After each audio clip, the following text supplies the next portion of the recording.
Vaksinasi tahap kedua akan memprioritaskan bagi warga lanjut usia. Cara pendaftaran pun online, apakah akan menyentuh seluruh warga lansia yang ada di penjuru tanah air, dan efektifkah dua mekanisme pendaftaran dari pemerintah untuk mengajak semua warga antusias divaksin COVID-19?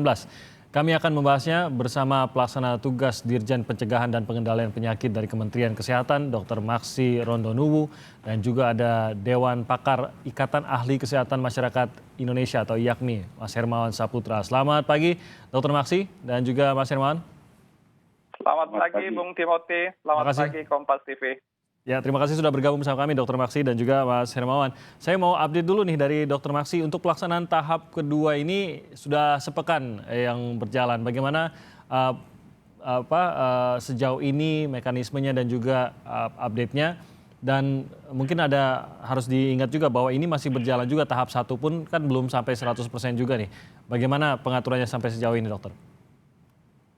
Iya benar, Timothy. Memang tahap 2 kita sudah mulainya ini karena memang untuk tenaga tahap 1 ya, untuk tenaga kesehatan kita sudah hampir 90%. Jadi kita tidak menunggu karena yang kurangnya itu lebih banyak itu pada daerah yang sulit, sekalipun memang juga di daerah yang biasa itu masih ada juga ya terlambat mendaftar.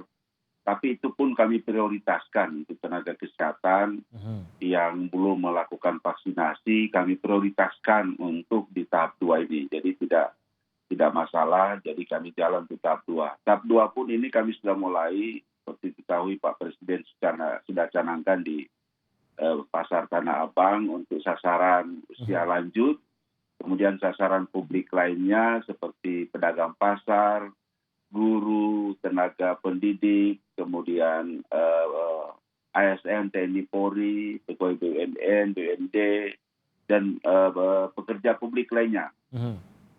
Kami sudah untuk tahapan ini sudah melakukan distribusi vaksin. Jadi sebenarnya distribusi vaksin tahap 2 ini bukan cuma terbatas pada beberapa 4 provinsi, tapi seluruh provinsi kami lakukan secara bersamaan. Ya.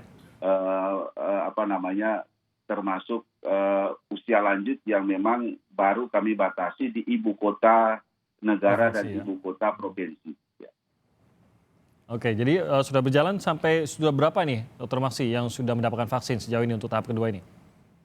Untuk tahap 2 ini yang lakukan vaksin ini memang kami belum merekap karena memang rekapan kami di data peduli satu data itu baru kemarin kita bereskan untuk memisahkan untuk tahap pertama dan tahap kedua. Tapi usia lanjut yang sudah melakukan vaksinasi saya kira sudah lebih dari 10.000 yang sudah mulai melakukan vaksinasi. Karena memang vaksinnya itu kan belum semua sampai di ibu kota provinsi, tapi baru terbatas mungkin di Jawa ini baru sampai vaksinnya. Yang lain masih dalam proses pengiriman. Oke, tadi Dr. Maksi Anda mengatakan bahwa untuk di awal tahap kedua ini memang fokusnya adalah pemberian vaksin bagi pekerja publik dan juga lansia di ibu kota dan di ibu kota provinsi baru itu. Tapi pendaftarannya apakah sudah berjalan untuk semua saat ini atau memang disarankan bagi yang berada di kota-kota atau ibu kota tersebut saja? Ya, saya perlu klarifikasi Mas Timothy ya. Jadi sebenarnya untuk pelaksanaan itu hanya lansia yang di ibu kota provinsi.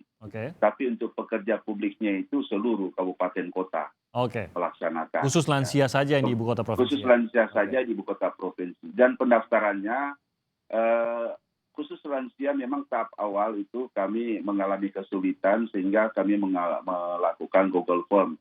Tetapi begitu kami mendapat data top down kami sudah kami dengan Dukcapil, mulai minggu ini kami tidak perlu lagi melakukan pendaftaran Google Form. Jadi para lansia itu hanya cukup membawa KTP yang ada di ibu kota provinsi ya, membawa KTP ke tempat pelaksanaan itu otomatis sudah terdaftar mereka di peduli satu data karena data dari Dukcapil itu sudah dimasukkan, sudah kami terima dan itu sudah ada prinsip ya dari Dukcapil untuk masuk ke peduli satu data. Jadi untuk Google Form saya kira itu hanya sementara dan berikut ini tidak perlu lagi membawa mendaftar karena sudah terdaftar secara otomatis di Peduli Satu Data. Hanya cukup membawa KTP. Oke, NIK.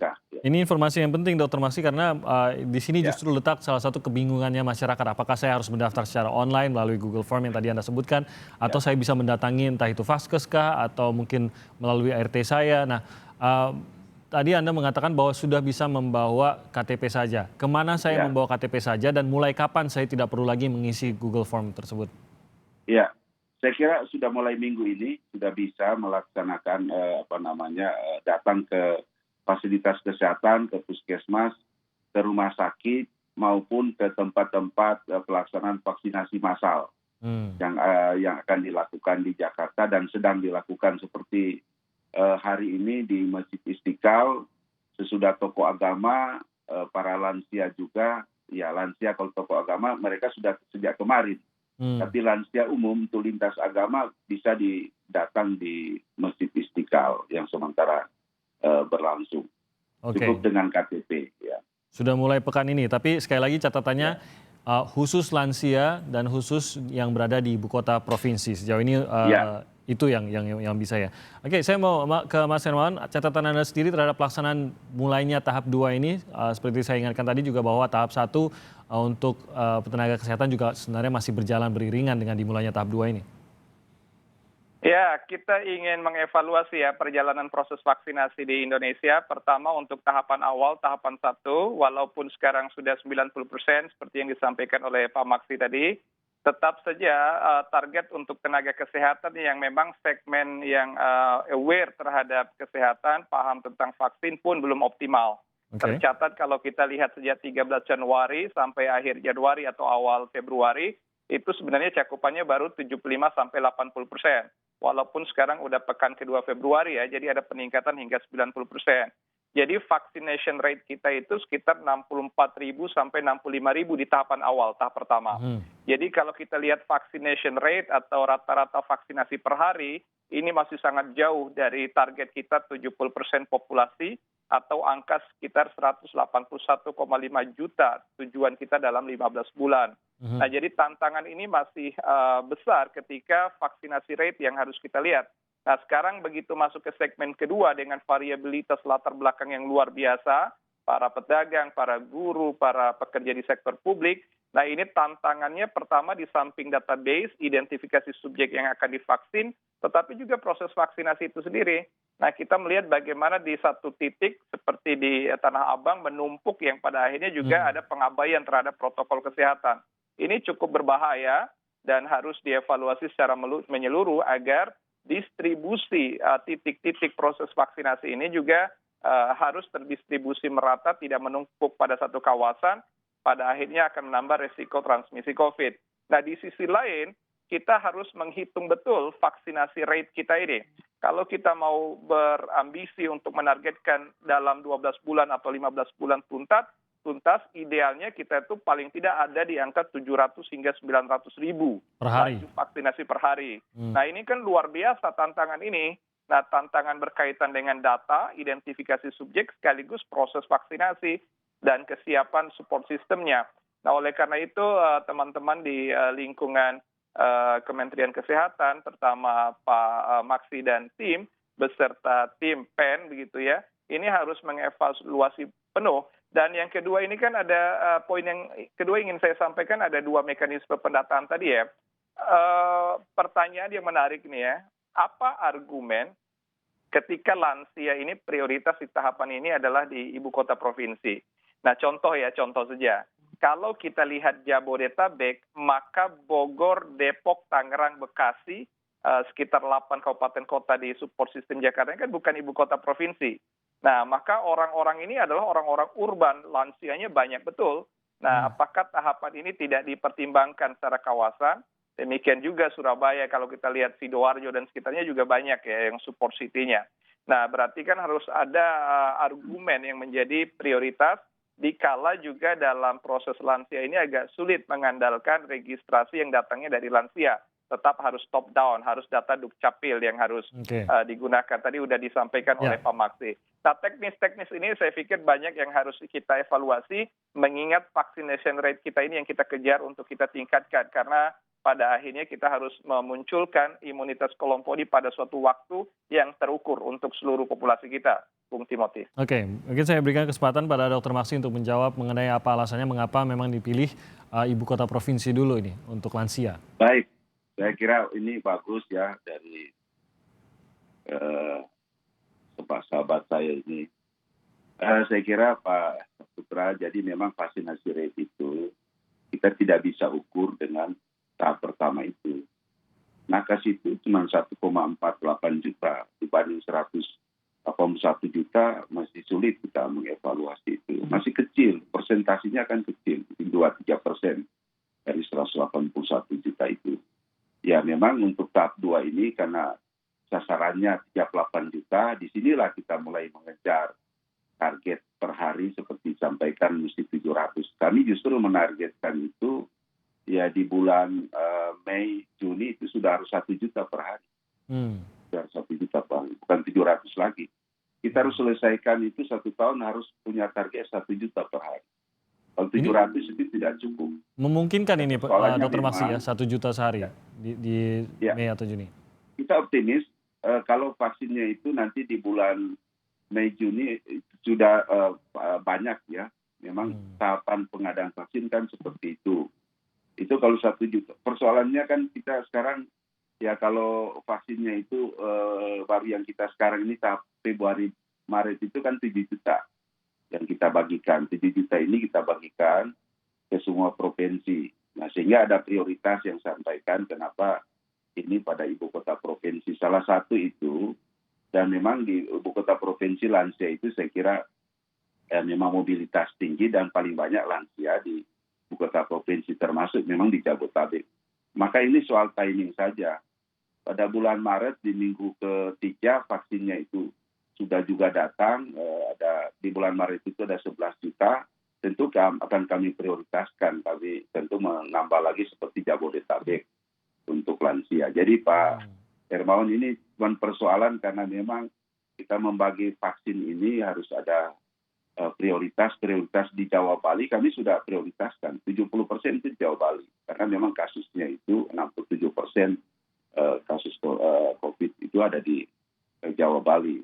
Sesudah itu kami memprioritaskan lansia ini untuk ibu kota kabupaten. Saya kira bulan Maret itu sudah kami akan melihat ibu kota kabupaten kota juga yang saya kira seperti Jabodetabek yang harus kita prioritaskan untuk lansia.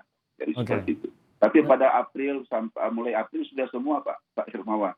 Bukan cuma lansia tapi semua sasaran publik itu sudah kita mendapat untuk divaksinasi. Ya, semua punya termasuk ya untuk divaksinasi. Ya.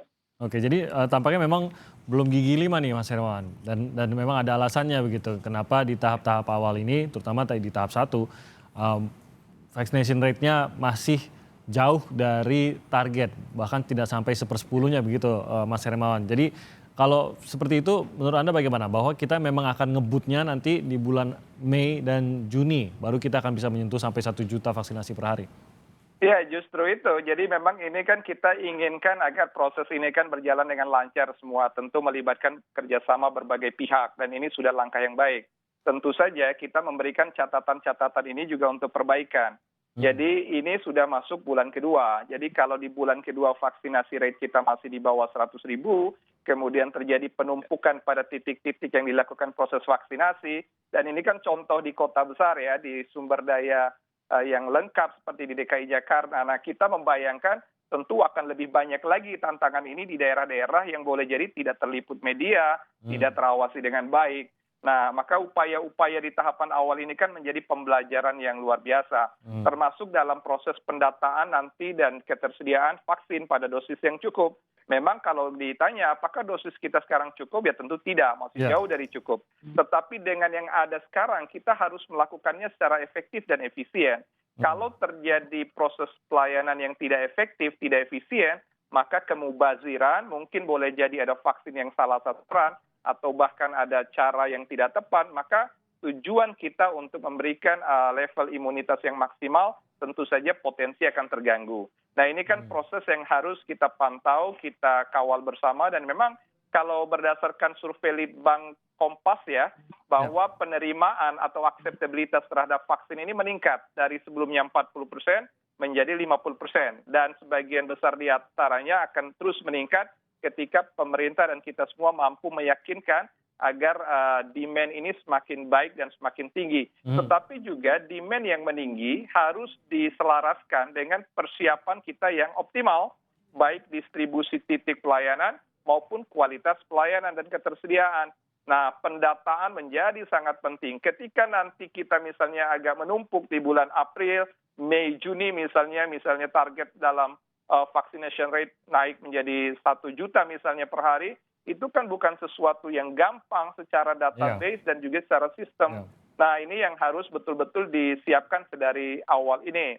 Jadi walaupun kemarin di tahapan 1 belum mencerminkan, tetapi kan proses waktu terus berjalan. Nah, ini yang harus seiring sejalan kita tingkatkan. Dan kita yakin Pak Maksi dan teman-teman bekerja keras, bekerja ekstra.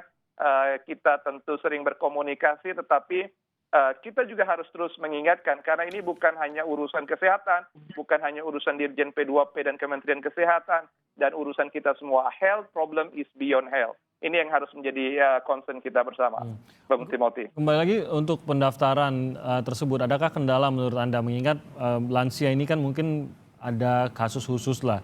Tidak semua lansia juga mungkin bisa tinggal bersama keluarga, bisa membantu mereka untuk datang dan daftar langsung membawa KTP dan lain-lain begitu. Apakah ada cara yang lebih efektif atau lebih bisa inklusif bagi semua lansia yang mungkin memiliki keterbatasan gerak?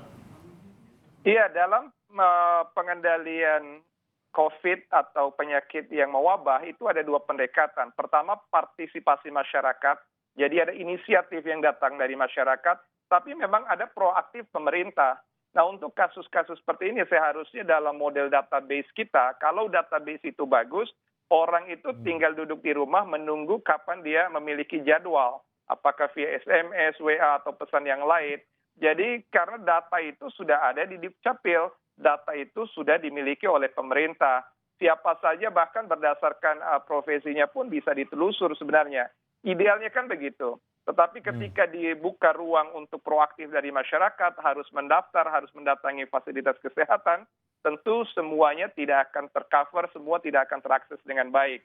Maka yang paling utama adalah proaktif dari pemerintah untuk mengingatkan mereka yang sudah ada datanya agar diberikan jadwalnya, ditunjukkan di mana titik mereka harus datang, dan diatur waktu sedemikian rupa agar tidak menumpuk dan tenaga kesehatan dan termasuk fasilitasnya juga siap siaga untuk itu. Nah, itu idealnya demikian, Bung Timothy. Bisakah ini diatasi, Dr. Maksi? Mungkin tentu saja ini juga melibatkan pihak-pihak lain di luar Kementerian Kesehatan juga, khususnya daerah, mungkin Dukcapil juga. Adakah data mengenai lansia mana yang memang punya keterbatasan untuk bisa mendatangi fasilitas kesehatan sehingga bisa dilakukan vaksinasi tanpa harus mendatangi vaskes tersebut? Ya, saya kira data yang seperti itu, saya kira yang lebih tahu tentu di daerah kalau mencari data mana yang. Jadi begini, untuk lansia kita punya kriteria, Pak Hermawan. Mana yang bisa divaksin, ada kriteria yang namanya frailty. Frailty itu kerentanan. Ada 5 kriteria yang dilakukan, itu salah satu adalah mampu naik tangga 10 anak tangga, mampu jalan 100 meter, tidak mudah capek, terlalu capek, kemudian